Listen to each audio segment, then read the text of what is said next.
سورۃ البقرہ کی آیت نمبر 248۔ الحمدللہ وکفی وسلام علی عبادہ الذین اصطفی، خصوصا علی سید الرسل وخاتم الانبیاء وعلى آلہ واصحابہ الاتقیاء، اما بعد فاعوذ باللہ من الشیطان الرجیم، بسم اللہ الرحمن الرحیم۔ وقال لهم نبيهم إن آية ملكه أن يأتيكم التابوت فيه سكينة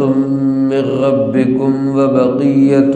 مما ترك آل موسى وآل هارون تحمله الملائكة إن في ذلك لآية لكم إن كنتم مؤمنين۔ وقال لهم نبيهم، اور ان کے نبی ان سے کہنے لگے، ان آیت ملکہ، بے شک اس کی بادشاہت کی نشانی یہ ہے، ان یأتیکم التابوت، کہ یہ تمہارے پاس وہ صندوق لائے گا، فیہ سکینۃ من ربکم، جس میں تمہارے لیے سکون کا سبب ہوگا تمہارے پروردگار کی جانب سے، وبقیۃ، اور وہ باقیات ہوں گی، مما ترک آل موسیٰ و آل ہارون، جو چھوڑ گئے موسیٰ علیہ السلام اور ہارون علیہ السلام کی آل میں سے، تحملہ الملائکہ، اس کو اٹھائے ہوئے ہوں گے فرشتے، ان فی ذلک لآیۃ لکم، بے شک اس میں تمہارے لیے نشانی ہے، ان کنتم مؤمنین، اگر ہو تم ایمان والے۔ بات چل رہی تھی کہ بنی اسرائیل کی ایک جماعت جس نے اپنے وقت کے نبی حضرت شمویل علیہ السلام سے یہ درخواست کی کہ ہمارے لیے کسی ایک کو امیر، جرنیل یا بادشاہ مقرر کر دے، جس کی قیادت کے اندر ہم لوگ قوم عمالقہ کے خلاف جہاد کریں اور اپنی مقبوضہ زمین اور اپنے مقبوضہ لوگ ہم ان سے چھڑوائیں۔ اللہ کے نبی حضرت شمویل علیہ السلام نے طالوت نام کے ایک نیک آدمی کو، جس کو اللہ پاک نے جسمانی طور پر بھی حکمران بننے کی صلاحیت عطا کی تھی اور علمی اعتبار سے بھی وہ قابلیت رکھتا تھا، اس کو ان کا بادشاہ مقرر کر دیا۔ اس پہ وہ لوگ اعتراض کرنے لگے کہ جی یہ تو غریب آدمی ہے، مزدور آدمی ہے، اس کو ہمارا بادشاہ آپ نے کیوں بنا دیا، اس میں کیا کوالٹی ہے؟ اللہ کے نبی نے پہلے تو ان کی ایمانی، جسمانی، روحانی صلاحیتوں کا ذکر کیا اور یہ بات بتائی کہ اللہ پاک جس کو منتخب کر لے اس پہ کسی کو اعتراض کا کوئی حق حاصل نہیں۔ اس پہ علماء نے لکھا ہے کہ ان لوگوں نے کہا کہ اللہ کے نبی ٹھیک ہے، آپ کا حکم ہے، اللہ کا انتخاب ہے، لیکن کوئی ایک ظاہری نشانی ہمیں مل جائے کہ یہ واقعی بادشاہ اللہ کی طرف سے مقرر ہو گیا ہے، تاکہ ہمارے دلوں کو مزید سکون ہو جائے اور پھر ہم اس کی قیادت کے اندر جہاد کر سکیں۔ تو اللہ کے نبی علیہ السلام نے ایک نشانی کا ذکر کیا، جس کا تذکرہ اللہ پاک نے اس آیت مبارکہ میں فرمایا ہے۔ اللہ کے نبی فرمانے لگے،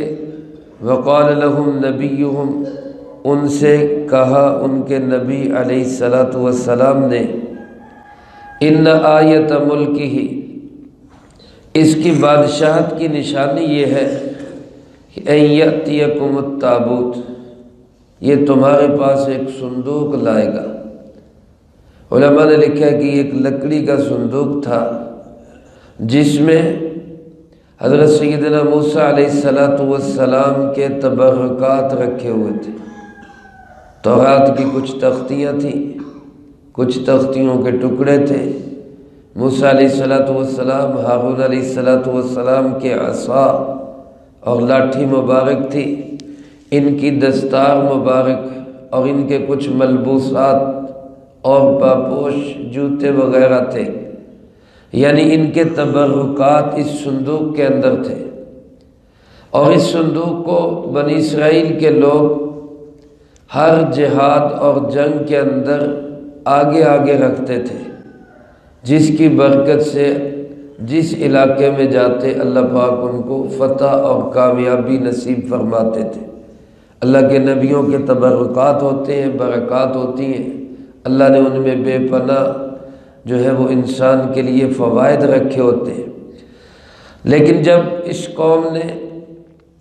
بے اعتدالی کی، حوث پرستی میں لگے، مال و زر میں لگے، عیش و عشرت میں لگے، جہاں ان سے اور بہت ساری نعمتیں چھن گئی، یہ صندوق بھی دشمن چھین کر لے گئے۔ اب وہ صندوق ان کو نہیں مل رہا تھا، تو جو صندوق ان سے غائب ہو چکا تھا، سالوں سال بیت گئے تھے، ان کو مل نہیں رہا تھا، اللہ کے نبی نے کہا کہ اب اس کی بادشاہت کی نشانی یہ ہے کہ بغیر تمہاری کوشش، محنت، جد و جہد کے وہ صندوق تمہیں مل جائے گا۔ وہ جو تم کھو چکے ہو وہ تمہیں دوبارہ اللہ پاک نصیب فرما دیں گے۔ یہ نشانی ہوگی اللہ کی طرف سے کہ واقعہ ہی یہ شخص اللہ کا منتخب کردہ بادشاہ ہے۔ چنانچہ فرمایا کہ وہ تابوت جس میں سکینہ بھی ہے، سکینہ سے مراد اطمینان قلب، تمہارے دلوں کا سکون، تمہیں اور تسلی ہو جائے گی کہ یہ شخص واقعہ ہی اللہ کی طرف سے ہی منتخب کیا گیا ہے۔ یہ بھی تسلی ہو جائے گی اور یہ بھی تسلی ہو جائے گی کہ اللہ کے نبی شمویل علیہ السلام نے جو فیصلہ کیا ہے وہ بالکل درست اور برحق فیصلہ ہے۔ تو اس تسلی کے لیے تمہارے رب کی طرف سے وہ صندوق تمہیں ملے گا۔ وبقیۃ، اور اس صندوق کے اندر باقیات ہیں، تبرکات ہیں، کن کے؟ مما ترک آل موسیٰ و آل ہارون، جو موسیٰ علیہ السلام اور ہارون علیہ السلام کی آل چھوڑ کر گئی تھی، یعنی ان کے اولاد اور ان کے بیٹے جو تبرکات چھوڑ کر گئے تھے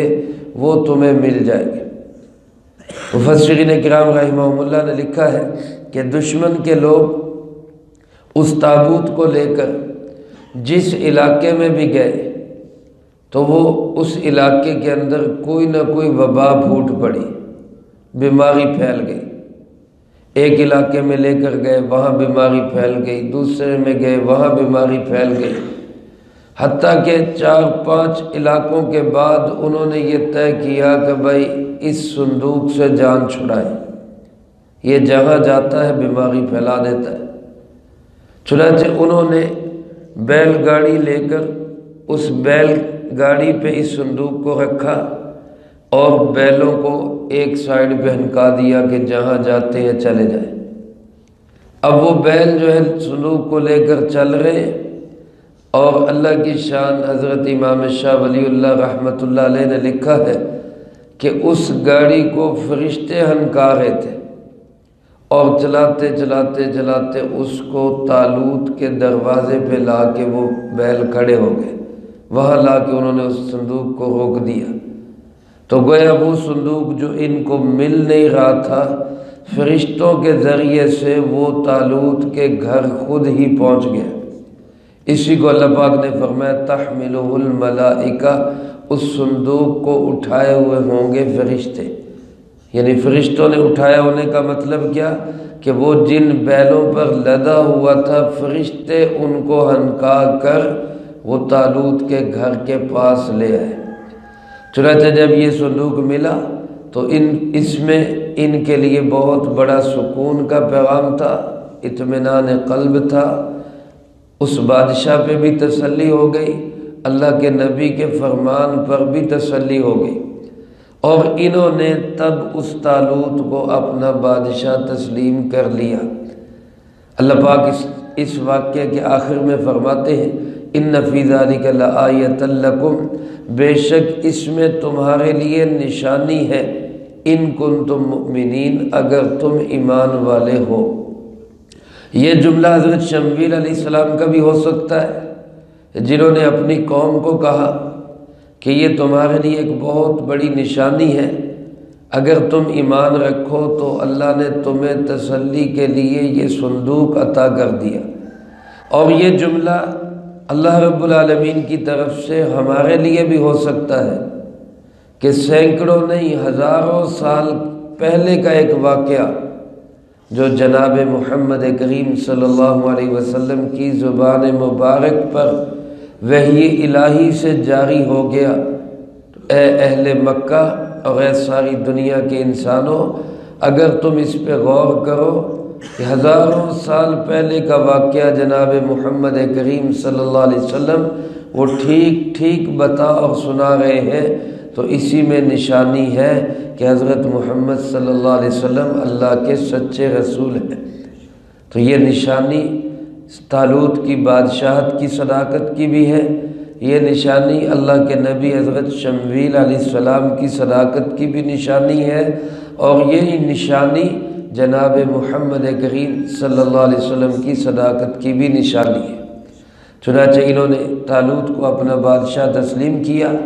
اور پھر طالوت کے ساتھ مل کر جہاد کیا۔ اس وقت دشمن کے لشکر کا جو سربراہ تھا اس کا نام تھا جالوت۔ تو یہ طالوت اور جالوت دونوں کی لڑائی ہوئی اور ایمان والوں کو ایک طرح سے آزمایا بھی گیا، جس کا تذکرہ اللہ پاک نے اگلی آیات میں کیا ہے، وہ انشاءاللہ اگلی فرصت میں آئے گا۔ اللہ پاک سے دعا ہے اللہ مجھے آپ کو سب کو قرآن و سنت کی صحیح سمجھ نصیب فرمائے، جو کہا سنا اس کو زندگی میں لا کے دوسروں تک پہنچانے کی توفیق عطا فرمائے۔ اللہم انت السلام و منک السلام، تبارکت ربنا و تعالیت یا ذا الجلال والاکرام۔ اللہم اعنا علی ذکرک و شکرک و حسن عبادتک۔ اللہم احسن عاقبتنا فی الامور کلہا وأجرنا من خزي الدنيا وعذاب الآخرة۔ اللهم باقية كباقية الوليد، اللهم استر عوراتنا وآمن روعاتنا، اللهم إنا نجعلك في نحورهم ونعوذ بك من شرورهم، اللهم اكفنا بحلالك عن حرامك وأغننا بفضلك عمن سواك، اللهم اكفنا كل مهم من حيث شئت ومن أين شئت، رب اغفر وارحم وأنت خير الراحمين، رب ارحمهما كما ربياني صغيرا، اللهم طهر قلوبنا من النفاق وأعمالنا من الرياء وألسنتنا من الكذب وعيوننا من الخيانة، فإنك تعلم خائنة الأعين وما تخفي الصدور، اللهم إنا نسألك الصحة والعفة والأمانة وحسن الخلق والرضا بالقدر، اللهم ربنا تقبل منا إنك أنت السميع العليم